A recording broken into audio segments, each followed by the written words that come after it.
కావాలని మీ కలను నెరవేర్చుకోండి. సంప్రదించండి హెగ్డే ఫెర్టిలిటీ, హైదరాబాద్, తెలంగాణ.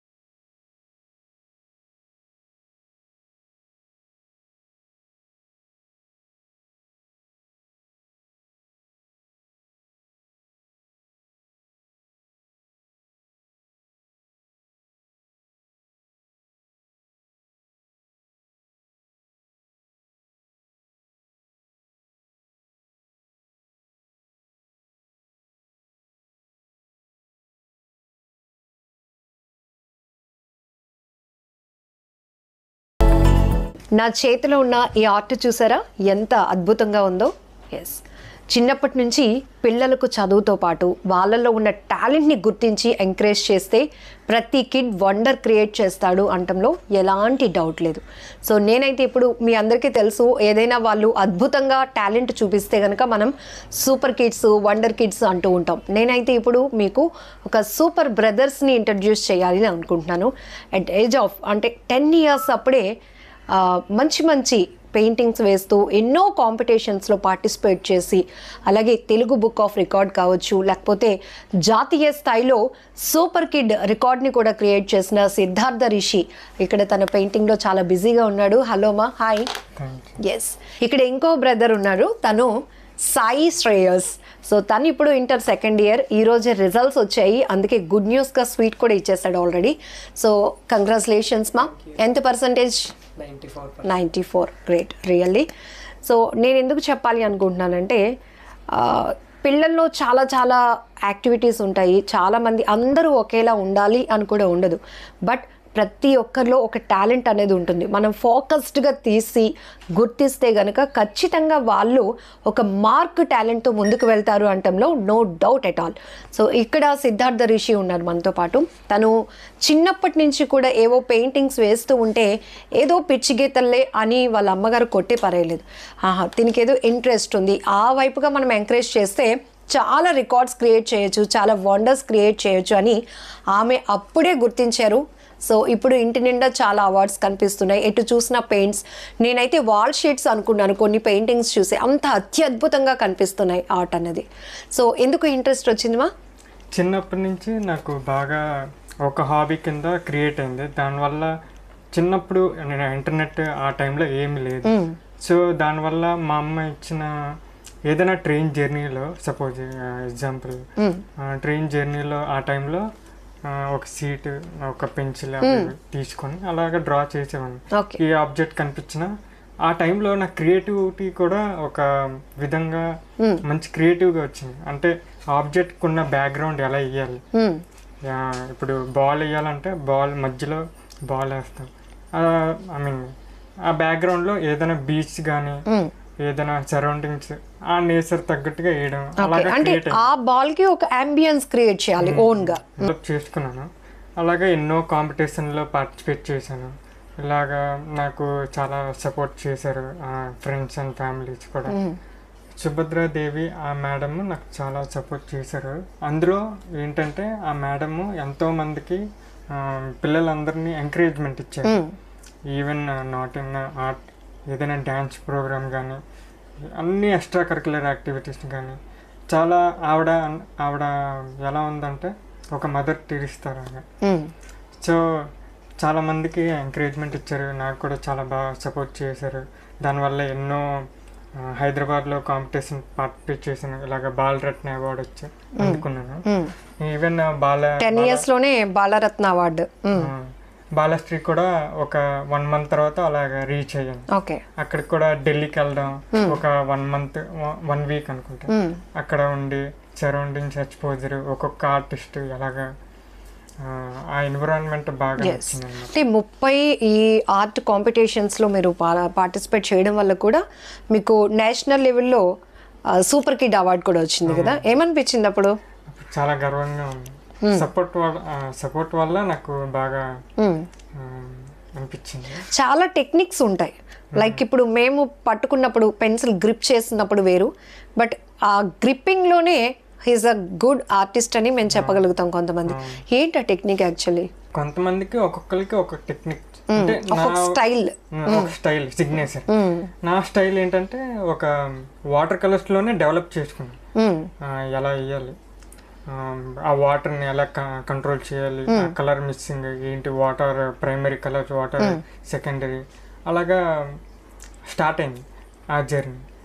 సో నా పాయింట్ ఆఫ్ వ్యూ ఏంటంటే అంటే నాదేంటంటే ఫస్ట్ నుంచి బిగినర్ కెచ్చింగ్ వేయడం, దానివల్ల ఇంకో స్టెప్ అలా లెవెల్ బై లెవెల్ ఇంక్రీజ్ చేసుకున్నాను. సరే, చిన్నప్పుడు అంటే ఏదో అల్లరి చేయకుండా ఉంటాడు కాబట్టి ఒక పేపరు ఒక పెన్సిల్ ఇచ్చి అమ్మ బొమ్మలు వేయించింది అనుకో, తర్వాత మీరు దానిపైన ఇంట్రెస్ట్ పెడుతున్నప్పుడు ఏంట్రా ఇంక ఈ బొమ్మల్లోనే ఉండిపోతావా నువ్వు, ఇంకొకటి ఏదైనా చేయాలి అని ఆపేస్తే ఈరోజు మీ నుంచి ఇన్ని పెయింటింగ్స్ వచ్చి ఉండేవి కావు, అంతేనా? ఏమనిపించింది? అంటే చిన్నప్పుడు అలాగే ఎన్విరాన్మెంట్లో నాకు అలా ఏమి డిస్టర్బెన్స్ రాలేదు. చాలా మంది ఎంకరేజ్మెంట్ ఇచ్చారు, కానీ ఆ ఎంకరేజ్మెంట్తో పాటు అలాంటి నెగిటివ్ టాక్ వచ్చితే అప్పుడు మనం పట్టించుకోకూడదు. నా విధంగా నేను అలాగా కంట్రోల్ అయ్యాను. అంటే స్టడీస్లో బాగా రాణిస్తేనే సూపర్ కిడ్ అనో లేకపోతే వండర్ కిడ్ అని పేరెంట్స్ అనుకుంటూ ఉంటారు, బట్ అదర్ యాక్టివిటీస్ చాలా ఉంటాయి, చాలా టాలెంట్ ఉంటుంది పిల్లల్లో. So time waste. ఇప్పుడు మీరు ఇందాక స్టార్టింగ్ ఇంటర్వ్యూలో చెప్పారు అప్పట్లో ఈ ఎలక్ట్రానిక్ గాడ్జెట్స్ కానీ ఇంటర్నెట్స్ లేవు కాబట్టి నేను నా టాలెంట్ని ప్రూవ్ చేసుకున్నాను, కంప్లీట్గా నా టైంని ఎఫర్ట్ చేశాను. బట్ ఇప్పుడు అవసరం లేనివి అనవసరమైనవి చాలా ఉంటున్నాయి మన చుట్టూ, దాంట్లో పిల్లల చుట్టూ ఇంకా చాలా ఉంటున్నాయి. ఏం చెప్తారు కిడ్స్కి? లైక్ ఒక బ్రదర్గా ఏం చెప్తారు? వాళ్ళకి ఏంటంటే వాళ్ళు ఎక్స్పీరియన్స్ అవ్వని, కానీ వాళ్ళు మరీ ఇన్డెప్త్గా ఇంపాక్ట్ అవ్వకూడదు. వాళ్ళ ఎక్స్పీరియన్స్ అయితేనే అప్పుడు ఎందులో స్ట్రగుల్ అవుతున్నారు వాళ్ళకి అర్థం అవుతుంది. ఒకవేళ నేను ఇంకా ఏదైనా ఒక వీడియోలో ఎడిక్ట్ అయిపోయాను, నేను అందులోంచి బయటకు రావాలంటే వాళ్ళకి ఏదైనా పుస్తకం బుక్ ఏదైనా చదువుకోవడానికి ఒక ఇంట్రెస్టింగ్ టాపిక్ దాని మీద చెప్తే అప్పుడు వాళ్ళు అండర్స్టాండ్ అవుతారు. ఏదైనా డ్యాన్స్లో కానీ ఒక ఆర్ట్ మీద అలాగా గేమ్స్ అయినా అవ్వచ్చు. ఆ గేమ్స్లో కూడా లిమిట్ ఉండాలి, ఎక్కువగా ఉంటాయి కదా కొన్ని ఆ లిమిట్ లో ఉంటే లీనమైపోకూడదు. ఏదైనా కొంచెం ఎంటర్టైన్మెంట్ ఆస్పెక్ట్ లో కొంత అవర్స్ మాత్రం మనం దాన్ని తీసుకోవాలి, కానీ అదే ప్రపంచంగా వెళ్ళిపోతే మాత్రం మనల్ని అది కిల్ చేసేస్తూ ఉంటుంది. ఇప్పుడు అన్నీ చెప్పిన ప్రతి మాట చాలా వ్యాలిడ్ కాబట్టి తమ్ముడు తల ఊపుతూనే ఉన్నాడు. ఇప్పుడు స్టడీస్ వరకు వస్తే ఇంటర్ సెకండ్ ఇయర్లో 94% తను చాలా గ్రేట్ అని చెప్పొచ్చు. అయినప్పటికీ కూడా వాళ్ళ అమ్మగారు చెప్పారు కొంచెం బాధలో ఉన్నాడు బాబు అని. ఏమ్మా అంటే నేను వేరే ఎక్స్పెక్ట్ చేశాను మేడం అని చెప్తున్నాడు. ఇప్పుడు సాయి శ్రేయస్తో మాట్లాడదాం, ఎందుకంటే ఇప్పటివరకు సిద్ధార్థ చెప్పిన ప్రతి మాటకి నేను ఎలా అయితే వింటున్నానో ఇంట్రెస్ట్గా తమ్ముడు సాయి కూడా అలా వింటూనే ఉన్నాడు. సో నీకేమనిపిస్తోంది? ఇంటర్ రిజల్ట్స్ వచ్చాయి, హ్యాపీనా? హ్యాపీ అండి, హ్యాపీ విత్ మై రిజల్ట్స్. నాకు చాలా హ్యాపీగా ఉంది. But the main thing I have to address is that నాకు కూడా కొన్ని ఎక్స్పీరియన్స్ అయ్యాను. యాక్చువల్లీ ఈ ఎగ్జామ్స్ అవుతున్న టైంలో కూడా నాకు చాలా క్లోజ్గా ఉన్న వాళ్ళు కూడా చాలా ఎక్స్ట్రీమ్ లెన్స్ వరకు వెళ్ళారనమాట. అది నేను ఎక్స్పెక్ట్ చేయలేకపోయాను. సో యాజ్ అ స్టూడెంట్గా నేను ఏం చెప్పగలనంటే ఒక నార్మల్ మన ఫ్రెండ్స్ స్టూడెంట్స్గా ఏం చేయగలం, మన బెస్ట్ ఇవ్వగలం ఏ విషయంలోనైనా, ఏదో స్టడీస్ కానీ ఎక్స్ట్రా కరిక్యులర్స్ కానీ. అవి మీట్ అవ్వకపోతే, మన స్టాండర్డ్స్ మీట్ అవ్వకపోతే ఒక ఫెయిల్ అయినా మన్ని ట్రై చేయాలనేసి నా ఒపీనియన్ అనమాట. మరి అంత ఎక్స్ట్రీమ్ లెన్స్కి వెళ్ళకూడదని just I want to spread this. 100%. ఎందుకంటే ఏది అక్కడితో ఎండ్ కాదు, ప్రతిదానికి కంటిన్యూటీ ఉంటుంది. కాబట్టి ఒక్క చోట మనం ఫెయిల్ అయితే నెక్స్ట్ స్టెప్లో మనం సక్సెస్ అవ్వాలి అనడానికి హార్డ్ వర్క్ చేస్తూ ఉంటే సరిపోతుంది. బట్ కొంతమంది తీసుకునే రాంగ్ డెసిషన్స్ ఫ్యామిలీ లాస్ అవుతాయి, ఎందుకంటే రిలేషన్స్ ఎట్ ది సేమ్ మీరు చెప్పినట్టు ఒక బ్యాడ్ ఎక్స్పీరియన్స్ అన్నట్టు. ఒకవేళ వాళ్ళకి మనం చాలా క్లోజెస్ట్ ఫ్రెండ్స్ అనుకోండి, మనం ఆ టైంలో కూడా డిస్టర్బ్ అవుతూ ఉంటాం, చాలా డిస్టర్బ్ అవుతాం. ఎందుకు అసలు అలాంటి డెసిషన్స్ ఎందుకు తీసుకుంటారు? అంటే యూజువల్లీ స్టాండర్డ్స్ అని కాదు కానీ పక్కనున్న ఫ్యామిలీ ప్రెషర్స్ కానీ లేకపోతే ఇంటర్నల్గా ఏమైనా ప్రాబ్లమ్స్ ఉండొచ్చు, కానీ మరీ అంత లీనం అయిపోకూడదు ఏ విషయంలోనైనా, కొంచెం డిఫరెన్స్ మెయింటైన్ చేసి, లేకపోతే ఏమైనా మా అన్నయ్యలాగా లేకపోతే ఏదైనా మీకు నచ్చిన విషయం చేయడం బెటర్. లైక్ కొంచెం హాబీ కానీ ఏమైనా బయటికి వెళ్ళడం, కొంచెం ఫ్రెండ్స్తో మాట్లాడడం కానీ, అంటే ఇట్స్ మోర్ లైక్ మిక్సింగ్. కొంచెం బయటికి వెళ్ళి మిక్స్ అవుతే అంత స్ట్రెస్ కొంచెం తగ్గుతుంది అనేసి అనిపిస్తుంది అనమాట నాకు. అది బాగా I'm very happy with my results అన్నారు. సో అంటే పేరెంట్స్ 94% ఎందుకు సాయి, మిగతా పర్సంటేజ్ ఎందుకు తగ్గింది అని అడగలే? లేదు అలా అడగలేదు. అంటే ఆ పేరెంట్స్, మా పేరెంట్స్ కూడా నేను చాలా థ్యాంక్స్ చెప్పుకోవాలి నిజం చెప్పాలంటే. ట్రూ. అదర్ పేరెంట్స్ కొంచెం, అంటే అదర్ పేరెంట్స్ అంటే మోస్ట్ పీపుల్ కాదు, చాలా తక్కువ. ఇప్పుడు రీసెంట్ డేస్ లో పేరెంట్స్ కూడా చాలా సపోర్టివ్ గా ఉన్నారు. పేరెంట్స్ కన్నా ఇంకా చాలా క్లోజ్ ఫ్రెండ్స్ గా ఉన్నారు అనమాట చెప్పాలంటే. బట్ ఇంకా కొంతమంది లైక్ దే స్టిల్ కంపేర్, కానీ వాళ్ళు కంపేర్ చేసినా కూడా మరీ అంత హార్ట్కి తీసేసుకోకుండా కొంచెం టైం పడుతుంది. It will be really hard to adjust. But ya, మనం కొంచెం స్లోగా, మరి అంటే ఏదైనా సాడ్ అనేది ఉంటుంది, బాధ అనేది ఉంటుంది, కానీ మరి అంత ఎక్స్ట్రీమ్ లెన్స్కి వెళ్ళకూడదు. అది ఆ రియలైజేషన్ సెల్ఫ్ గా కూడా ఉంటుంది, బట్ మనం బరస్ట్ అవ్వలేము. బట్ పేరెంట్స్ దాన్ని ఒక స్ట్రెస్ గా చెప్తే గనుక ఇప్పుడు సాధించిన ఈ మార్క్స్ ని కూడా మనం ఎంజాయ్ చేయలేం, రైట్ కదా? సో ఇప్పుడు చాలా వరకు ఇదే జరుగుతుంది. ఎక్కువ శాతం ఈ మధ్య న్యూస్ చూస్తే చాలా వరకు స్టూడెంట్స్ ఎడ్యుకేషన్ని ఒక స్ట్రెస్గా తీసుకుంటున్నారు. పక్క వాళ్ళు ఏమైనా అనుకుంటారేమో, మా అమ్మ వాళ్ళు పక్క వాళ్ళ పిల్లలకి మంచి మార్కులు వచ్చి మంచి ర్యాంక్ వచ్చింది, నాకు రాలేదని వాళ్ళు ఏమైనా ఇన్సెక్యూర్గా ఫీల్ అవుతారేమో, వాళ్ళు నన్ను ఏమైనా అనేస్తారేమో, ముందే మనం రాంగ్ డెసిషన్ తీసేసుకుంటే అయిపోయాయి కదా, ఇట్లాంటివన్నీ చూస్తున్నాం. బట్ ఇప్పుడు మనం నెగిటివ్ కాకుండా పాజిటివ్లో మాట్లాడుకుందాం.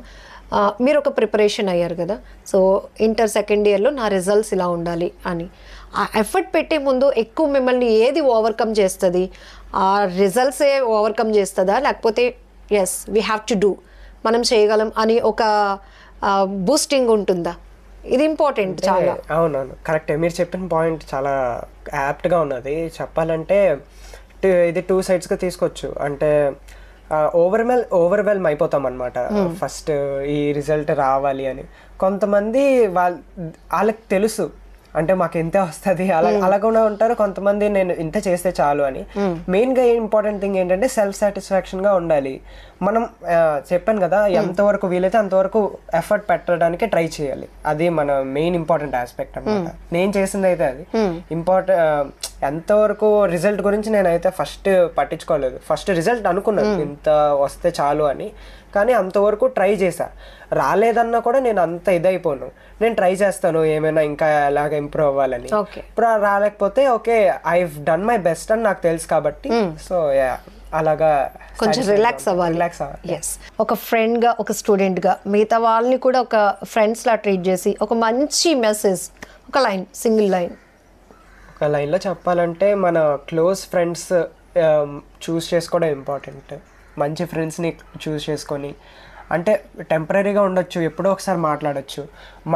మనం ఏమైనా సాడ్గా ఉన్నా వెంటనే వాళ్ళు కాల్ ఎత్తేలాగా, లేకపోతే మనం ఏమున్నా మనం షేర్ చేయాలి. మెయిన్ బాధ ఎనీథింగ్, హ్యాపీనెస్ కానీ షేర్ చేసుకుని మంచి ఫ్రెండ్స్, మంచి సపోర్ట్ బ్యాకింగ్ సిస్టమ్, పేరెంట్స్, టీచర్స్తో మంచి రిలేషన్షిప్ మెయింటైన్ చేస్తూ అలా ఉంటే ఎనీథింగ్ విల్ బి ఈజీ అన్నట్టు. Super, beautiful words. సో చూసారుగా, ఇద్దరు సిద్ధార్థ కానీ సాయి కానీ ఇద్దరిని టచ్ చేస్తే, ఒక్కరు టాలెంట్ పరంగా మనం ఎలాంటి డిసిప్లిన్గా ఉండాలి, ఎలాంటి ఇంట్రెస్ట్తో ముందుకు వెళ్ళాలి, పేరెంట్స్ కూడా ఎలా ఎంకరేజ్ చేయాలి, సొసైటీలో మనకి ఒక మార్క్ రావాలి అంటే మనం ఎలా ప్లాన్ చేసుకోవాలి అనేది అన్నయ్య చెప్పిన మాటలు. ఇప్పుడు ఎడ్యుకేషన్ పరంగా ఒక మంచి ఫ్రెండ్ని మనం ఎలా చూస్ చేసుకుంటాం అంటే, ఫ్రెండ్లో క్వాలిటీస్ని మనం ఎప్పుడు చూస్ చేసుకోము, కానీ వాళ్ళ వల్ల మనం ఏ వేలో వెళ్తున్నాం అనేది కరెక్ట్ చేసుకుంటే ఆ ఫ్రెండ్షిప్ ఎలాంటిది అని కూడా మనకు తెలుస్తుంది. అట్ ది సేమ్ ఊరికే ఫ్రెండ్స్లో హ్యాపీయెస్ట్ మూమెంట్స్నే షేర్ చేసుకోవడం కాదు, ఎవరైనా ఒకవేళ మూడీగా ఉంటే వాళ్ళ పెయిన్ కూడా షేర్ చేసుకొని ఆ విషయాన్ని తెలుసుకుంటే వాళ్ళల్లో ఉన్న ప్రెజర్ని కూడా తీసేయవచ్చు అని చెప్తున్నారు. ఈ మాటలన్నీ ఎందుకంటే ఈ మధ్యకాలంలో మనం చూస్తున్నాం, చదువుని ఒక భవిష్యత్తును తీర్చిదిద్దే మార్గంగా కాకుండా చాలా ఒత్తిడిగా తీసుకుంటున్నారు. పేరెంట్స్ తప్పు కూడా చాలా వరకు ఉంది ఇందులో అనటానికి కూడా ఏమి డౌట్ పడవసరం లేదు. చాలామంది సైకాలజిస్టులు, మానసిక నిపుణులు కూడా చెప్తున్నారు, మీ పిల్లల్ని స్వేచ్ఛగా, అది కూడా పూర్తి స్వేచ్ఛ ఇవ్వద్దు, కానీ వాళ్ళ టాలెంట్ వరకు కొంత ఫ్రీడమ్ ఇవ్వండి, కొంత టైట్ చేయండి, కొంత ఫోకస్ పెట్టండి. ఆ రకంగా ఒక హెల్దీ ఎన్విరాన్మెంట్లో మీ కిడ్స్ని మీరు బిల్డ్ చేస్తే కనుక ఖచ్చితంగా వాళ్ళు డిపెండర్స్గా కాకుండా చాలా బాగా రాణించగలుగుతారు అని కూడా చెప్తున్నారు. సో ఒకవేళ మీ పిల్లల్లో ఏమైనా ఇబ్బందికర సిచ్యువేషన్స్ కానీ లేకపోతే వాళ్ళపైన ఏమైనా ఇంపాక్ట్స్ ఉన్నట్టయితే కనుక సైకాలజిస్టులను కూడా మనం కలిసి ఒక మంచి అభిప్రాయం తీసుకుంటే కనుక మన పిల్లల్ని రైట్ వేలో తీసుకెళ్ళడానికి కూడా వీళ్ళిద్దరితో మాట్లాడినాక చాలా చాలా వ్యాలిడ్ ఇన్ఫర్మేషన్ వచ్చింది, చాలా beautiful words. So once again congratulations and all the very best మా మీకు కూడా. Thank you so much.